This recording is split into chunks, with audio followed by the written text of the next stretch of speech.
Hi friends, I am Mahi. Welcome to my channel. I hope you have learned the sound of vowel I, O and A. Today I will tell you about the sound of vowel E.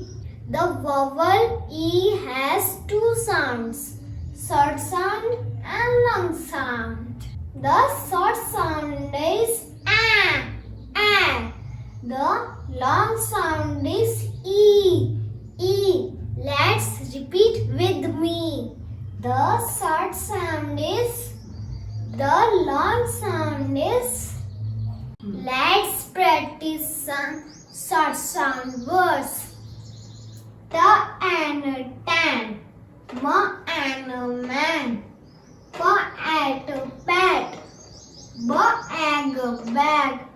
No at neck, lo at lat, to al tal, no at net, lo ag lag. Let's practice some long sound words.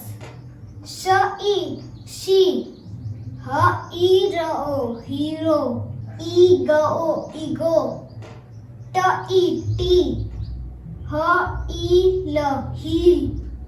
L in lean, ma il meal, sh id sheed, she. Practiced at your home. Thank you. Have a nice day.